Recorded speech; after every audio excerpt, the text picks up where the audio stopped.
We are very pleased to have with us Sanjeev Kapur, who is Chief Marketing Officer, APAC, including Japan, at MetLife. He is responsible for driving impactful consumer-focused strategies that will accelerate MetLife transformation to a more modern, purposeful, and digital company. He will also lead a change in building and delivering differentiated customer value propositions to drive business growth. So over to you, Sanjeev. Thank you very much, Akira. Can you hear me well? Am I audible? Yes, I hear you very well. Okay, fantastic. It is really my pleasure as well to be speaking to all of you today. And I have already been briefly introduced, so I'll spare you the details there.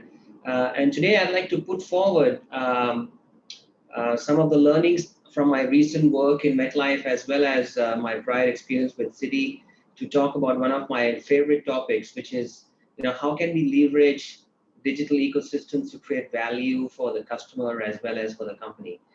We have, as all of these sessions, around 40 minutes. I'll try and cover my slides within the next 30 minutes or so, and leave the balance 10 minutes for questions. So if you move to the next slide, Amy. All right, over the last 5 years or so, many of the conferences related to the topic of customer experience has actually revolved around the topic of digitization. And if you look at the lineup of the topics even before this presentation over the last 2 years, this year has been no different. However, the one thing that is different this year that I believe is the pace and scale of change in digitization that is happening around us across industries. And I think the underlying word that I want to use is and. And the reason I say that is because in the earlier conferences, and I've been part of both the CX Asia and some of various other conferences over the last 4 to 5 years, we used to talk a lot about the pace of change. 100% change in digital experiences, 200%, etc., and more upwards of growth depending on the industry. But still the scale was low around 4 or 5 years back. And then we started to reach a point where, at least in some industries, the digital contribution started becoming more material, like in banks or retailers, etc. Some of these industries, we started to see some large numbers coming through. Now we are entering a new phase where both the pace and scale of change is quite mind-numbing. And before I share some numbers to illustrate that, maybe it'll be good to sort of start with a quick poll. And Emmy, if you can put up the first poll, please. So really speaking, the question here is, what percentage of digital interactions or the customer interactions are digital now as compared to 32% pre-pandemic? And this is pan-industries. We'll give it another around 30 seconds.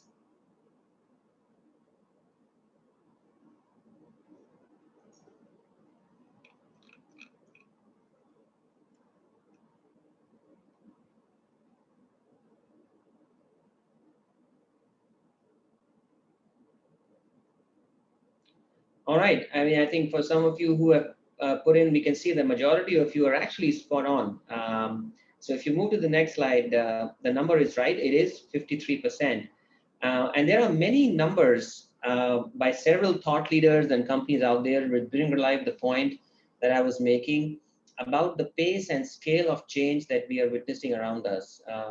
And I'm sharing some of the recent stats that I came across from McKinsey on the digital transformation that is happening around us.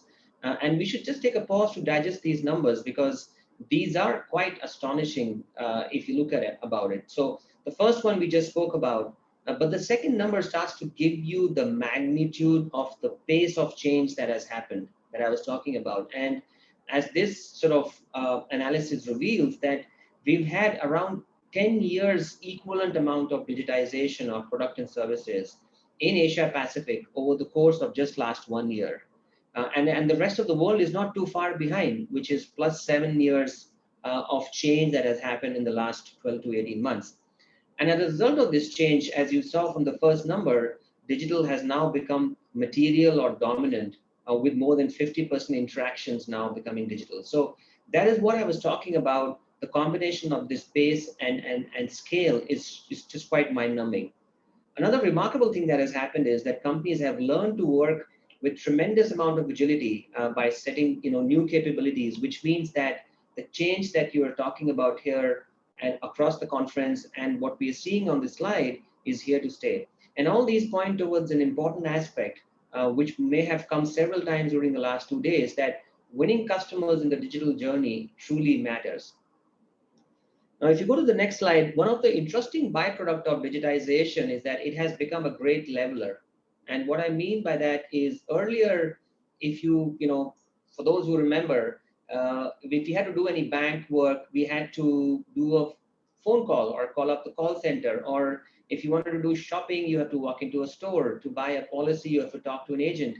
So it was very difficult to compare the experiences, and hence the expectations were quite different. Now, imagine any of us in the virtual conference today. Each one of us has an app of a bank, an insurance company, fashion brand, retailer, social media, all of that on the same phone. So the expectation of any of us as digital consumer is no longer linked to any category. We have the same expectation of quality of experience across all website apps. And if any one of the brand, the 5 brands or the categories I spoke about, improves the experience, the expectation from the rest of the brands also moves up in tandem.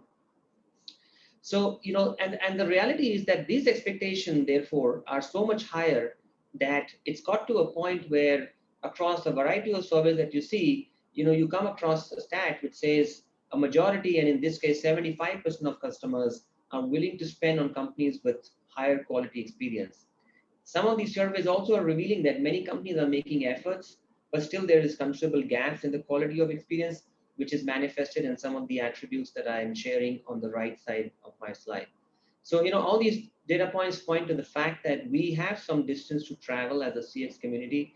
And the next few slides will attempt to capture how do we start to cover some of these gaps. So if you move to the next slide, and this brings us to the topic with this context in mind, as we now start to think about architecting the right customer journeys and experience, we really need to think about 3 areas. The first is that what do we need to do to create value for the customer? And once we figure that out, then how do we deliver this value via our remarkable experience? And then finally, but not the least, how does this remarkable experience also drive growth for the company? And in order to bring these to life, these 3 points, I'd like to use a case study from MetLife. And if you move to the next slide, the case study that I'll be using from MetLife is on a brand that we created called 360 Health. And it pertains to architecting customer journey in the health insurance space. And I wanted to use this example so that if I'm able to go a little deep in this example, it'll give you a sense of the tangible steps that can be taken. And this could be applicable across any industry or any brand that we may want to talk about. If you want to move to the next slide, sorry, Amy, if you can move to the next slide. In order for me to help all of you appreciate this case study, I think it's important for me to give you some context about 360 Health. So let's start with the first box, which is really about what did we do to create value for the customer. And therefore, at the outset, I'll give you a brief introduction about 360 Health as we go into this section. So move to the next slide, please. So as a first step, for anything that we do before we create customer journey, it's important to understand the unmet needs of the customer. And what is it that we are solving for? And so let's look at the health needs of customers in Asia in this particular case study. And so very quickly, from a customer perspective, I think all of you will agree that health is a growing and unmet need. There are several challenges in front of us as a society, and some of these are potentially global trends. These include, rapidly aging society, critical or serious illnesses like cancer, hypertension continue to be the single biggest causes of death, despite medical advances. In fact, many of you may not be aware that we lose more people to serious illnesses in every country in Asia than to accidents. And then there is sheer inability of fiscally weak governments to adequately finance public healthcare system. So that creates a big gap. We also did extensive research with customers in Asia, and we found in our research that customers have really started to detest these chronic illnesses, so much so that the majority of our customers and prospects across the 4 markets that you see, at least on this chart, said that we would rather have a shorter but healthy life as opposed to a longer life saddled with a serious illness. And that is very provocative if you think about it, where clearly customers are willing to trade a few years of their life for lesser number of years of at least healthier life. So this led us to narrow down a clear unmet need that we're trying to address, which is to provide comprehensive protection from serious illnesses for a healthier, longer life for our customers. If you move to the next slide, in order for us to address this opportunity, we spent a lot of time with the customer to develop our distinct value proposition. And these 2 slides will give you the context of the entire case study that we'll then talk about. Our research told us that the true differentiation and perception of expertise will come from delivery of holistic offering across the entire healthcare journey, and not just by providing them financial protection. So let me give you an example. In simple terms, when customers were coming to insurers and say they were asking for cancer protection, most companies were just giving them, all right, in case, unfortunately, you happen to have cancer, this is going to be the financial protection that, or financial payouts that you'll get. However, this is not what the customer was looking for. They are really looking for protection from cancer in the first place. They want that event not to happen. So we decided that to make our unique proposition, we will do something that can help the customer both prevent serious illness and in the event or the unfortunate event, if I may say, they happen to get it, then manage this serious illness. And in order to understand how to deliver this benefit, it was important for us to understand the health journey of the customer. And a lot of research basically told us that all the customers, including any of us on the call today, go through 5 steps when we face any illness: prevention, early diagnosis, access to treatment, ongoing care, and financial support. So you got to go through these 5 steps. And so then we figured that if we have to deliver this holistic benefit, then we will have to build this new end-to-end solution, which is what was then called 360 Health, as you can visually see the reason and the rationale behind the name, by moving beyond insurance products and then combining them with new experiences and new services across the 5 steps of the health journey. So if you move with that context to the next slide, for us to create this value for the customers, we started to look for health services that meet 3 criteria. First, it should help us fulfill the promise that I just spoke about of protecting and managing serious illness. Second, it should make us differentiated from other competitors. And last but not the least, we should find a way to keep getting the customers come back to us, to this platform for regular engagement and interaction. And we did a lot of extensive work, and this is really important when we think about creating value.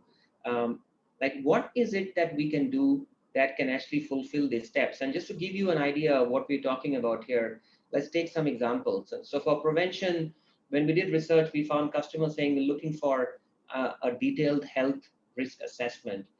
When it came to early diagnosis, customers said they're looking for access to some second opinion, some specialists who can tell them whether whatever findings have come from their health risk assessment, does it need something special to be done from a diligence or a treatment standpoint.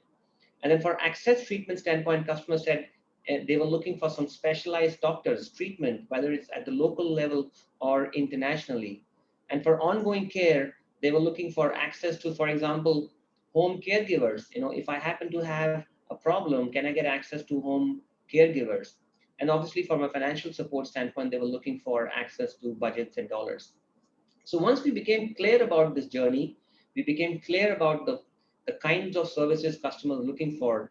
Then we started to look for, all right, between MetLife and external partners, who can provide access to these to this on a digital platform to stitch this digital journey that can provide value to the customer. And as we continue to provide more and more of these services, some of them mentioned on the slide, we continue to enhance value for the customer. Sorry, we lost a slide. Can we have the slides back, please? Yes, just give me a moment.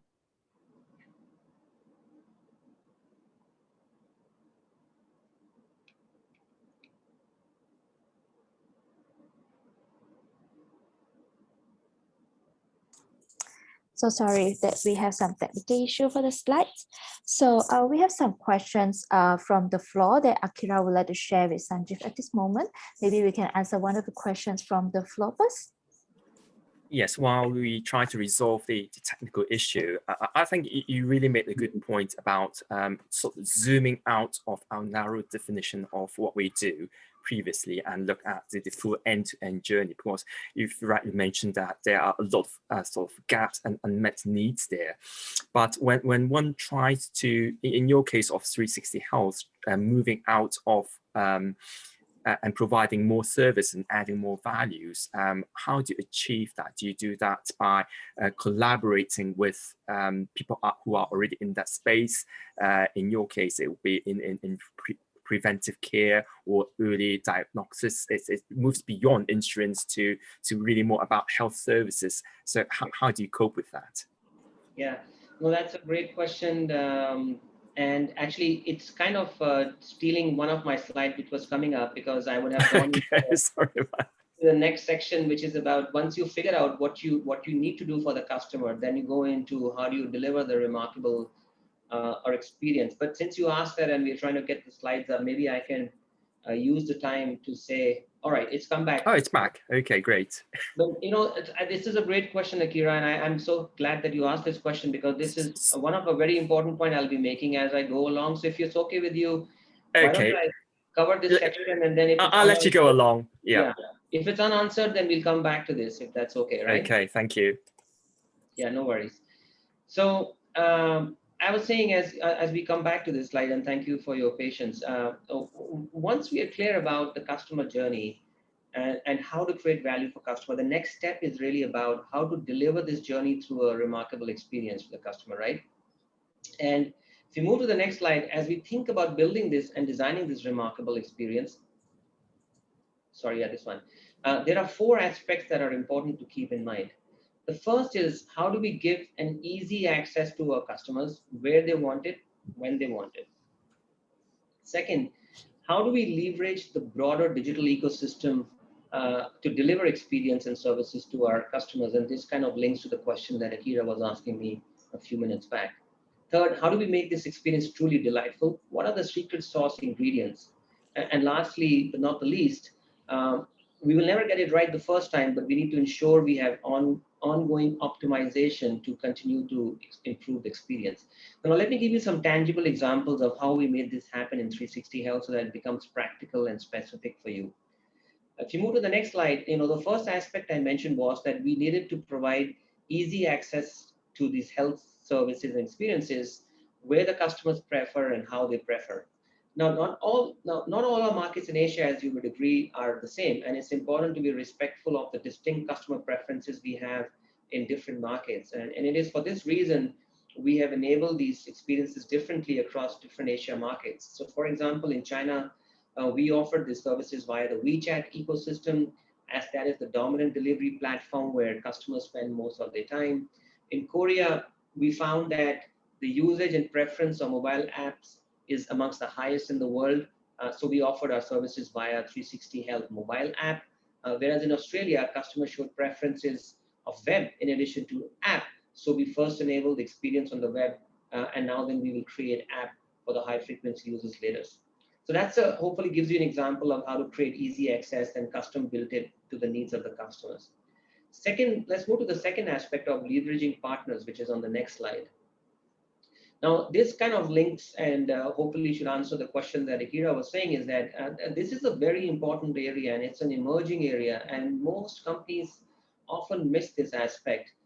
When we want to deliver value to the customer, we as a company, irrespective of the industry we are in, may not have all the answers. Once you start looking at the holistic solution, we may not be doing everything, we may not be manufacturing all products and services, and therefore may not have all the answers. And we should be ready to leverage the external partners who are doing a better job to deliver these specific areas that customers are looking for. And our job should be to provide access to these partners. And for example, in this particular case, we recognize that we are an insurance company. We do not have the ability to deliver most of these health services that customers are looking for. However, in every market in Asia, around the world, there is a vibrant digital health ecosystem. One example of the ecosystem in Australia is on the slide, and this is not the entirety of ecosystem in Australia, but an example of that. So now, to the point that, and the question that was raised earlier, if we want to say deliver an early diagnosis service, we could evaluate from a multitude of partners that are either in the telehealth box that you see the second box on the top, from the top on the left, or the diagnosis clinic box that is on the top rightmost corner. And you can see that there are about 25 odd companies, at least on this slide, that we can potentially go out to and partner with to provide these services to the customer. Now let us go to the third aspect of delivering remarkable experiences, and this is really about engineering delight into the experience. And then let's look at some of the secret sauce ingredients that I mentioned earlier to deliver delightful experiences to customers. In my view, there are two things that have emerged in my past experiences that really end up creating this delightful experience. One is, how do you make things simple and fast for the customers? Let's look at 2-3 examples from our 360 Health app. First example, imagine there's a customer who has, unfortunately, hypertension or worries a lot about their heart-related issues, and he or she wants to monitor their blood pressure on a very ongoing basis. So how do we make this simple and fast for the customer? We tied up with a company in Korea, which provides a very simple and easy experience. You go to the 360 Health app, go to the blood pressure tab inside the app, turn on your camera's flashlight, and just put it onto your index finger. And in less than 30 seconds, the app will calculate your blood pressure by using a unique technology that is enabled via the camera. If you think about that, isn't that really cool? Just through your normal, any phone, and it doesn't need to be a special phone, any phone's camera, you put it on your index finger, and 30 seconds, boom, you get your blood pressure. Go to the next slide. Another example. Imagine there's a customer who is health conscious or worries about the amount of calories they eat every time, and he or she wants to monitor the food calorie every time they eat a meal, or they want to see the total amount of calories they have daily. So how do we make it simple and fast for customers? Again, we tied up with another company in Korea, which provides a very simple and easy experience. Again, you go to the 360 app, go to the nutrition tab, and every time you eat food, turn on your camera and take a picture of your food in the plate.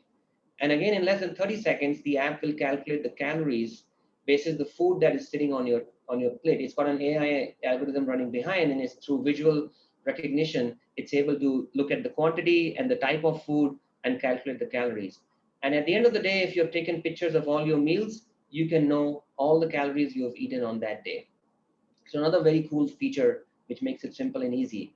And last example on the next slide, again, is imagine there's a customer who's looking to meet a specialist for a second opinion, and he or she is looking for a way to book an appointment with a renowned specialist without going through the pains of calling hospitals and all the other stuff that they have to go through. So how do we make it simple and fast again?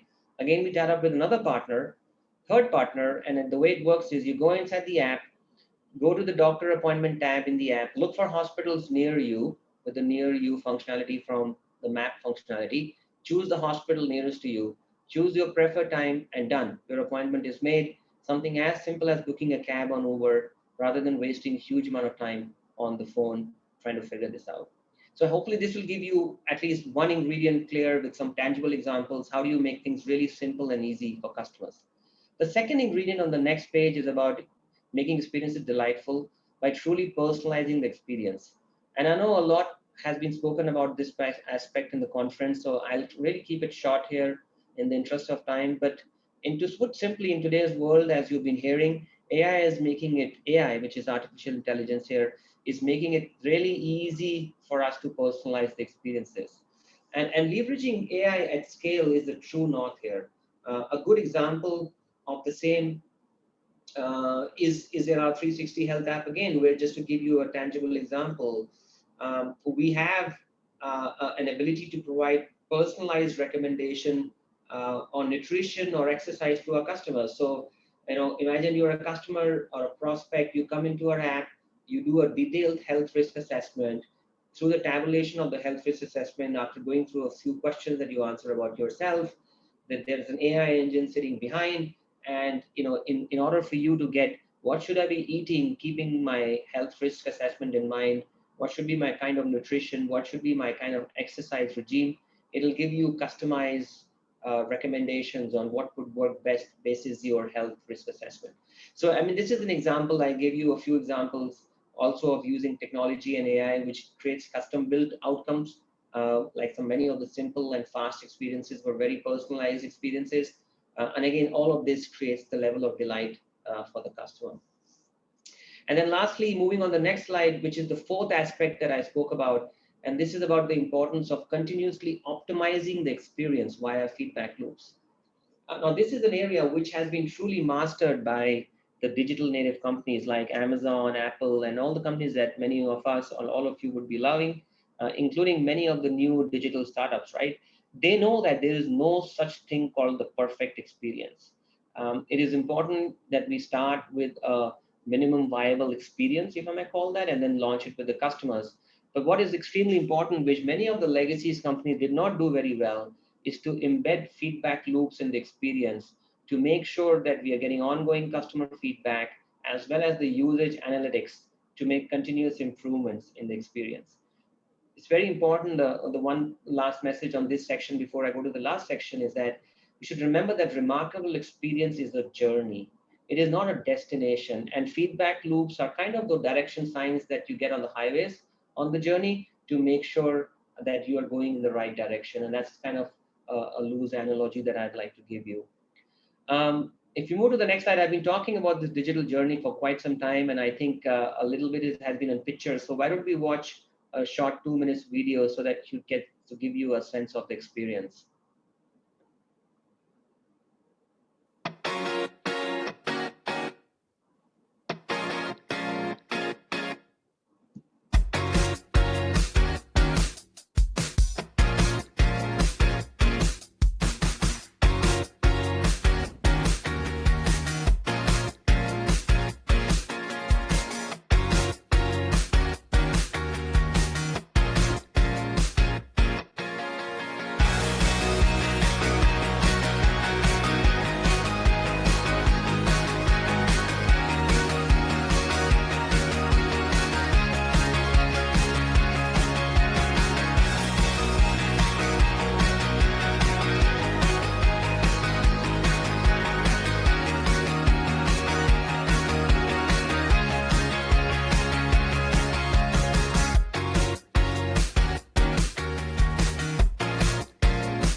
Thank you, Amy.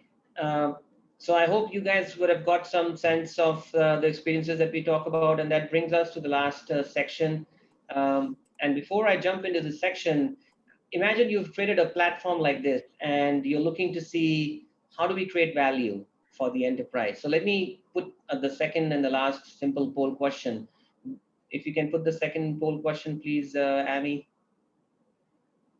So if in your company you were to create these kinds of platforms, what are the ways to capture value for the customer, for the customer, sorry, for the company, for the enterprise?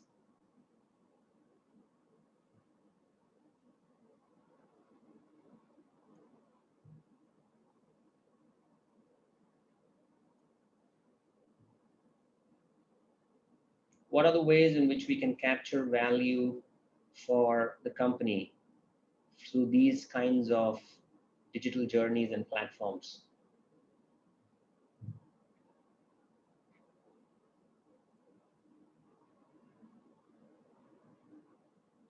Wow.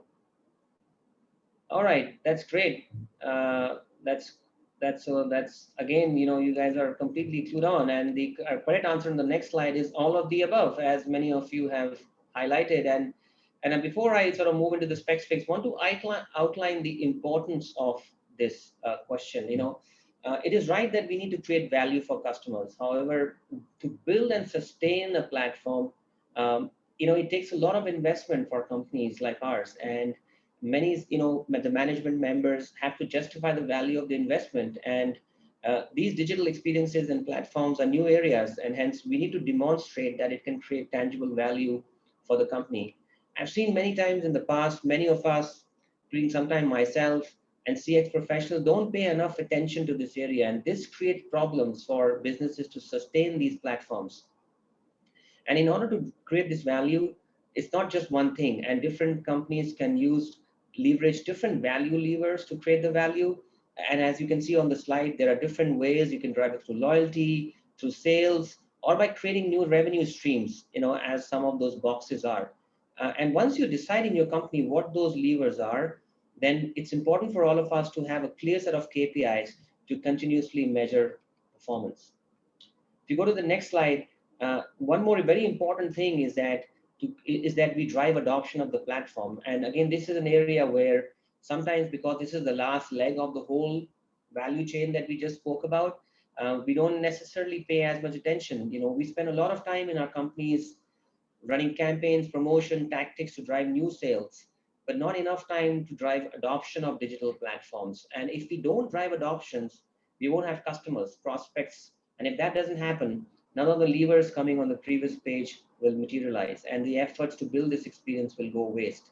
So as you can see from the slide, the steps to drive adoption are very similar to the steps taken to drive digital acquisition. I won't go into this detail, and my suggestion in simplicity would be just replicate your digital acquisition practices to drive digital adoption practices now onto these platforms that you create for your business. And then the last slide before I wrap up is to give you some sense of the metrics that pertain to 360 Health in one of our markets, Korea. These are not all the metrics, as I'm unable to disclose sales and revenue metrics, but to give you some glimpse of metrics, since November when we did our formal launch, we got a lot of traction in just single market, more than 130, now getting closer to 150,000 people downloading the app. More than 60% of our workforce, Salesforce, is actively leveraging this to drive sales on the front end, which is creating a huge impact on our sales. And we have been able to see a lot of, from a loyalty standpoint, a significant improvement in retention track metrics from our existing metrics. Our retention metrics. And this brings me to the last slide before I just open this up for any further questions. To summarize the key points, the pandemic, as I said, has really accelerated the importance of digital journeys across industries. We should always start by thinking about the customer, determining the journey, how can we deliver a holistic solution to the unmet needs of the customer. And once we have that journey, then how do we enable remarkable experiences that can create compelling value for the customer? And then not to forget that in addition to delivering this compelling value for the customer, we need to ensure we capture tangible enterprise value, which can be measured by some very clear KPIs. And as I explained, both the customer and enterprise value are really critical if you want to sustain these digital journeys and these digital platforms. With that, that concludes my presentation. Please feel free to ask any question. Happy to take them. Okay, thank you very much, Sanjeev, for walking us through all the various steps in creating a holistic solution that would substantially not just improve customer experience, but at the same time deliver results for the company. I was actually going to ask you about the results, but you shared them in the slides, and it was really quite amazing to see a large amount of downloads in the first year, and also bringing in additional incremental revenue from all that as well. But you mentioned also earlier on that you don't really have to aim that high. Start with a minimum viable experience or minimum viable product, and then work to build that up. So how do you manage to work with so many different partners?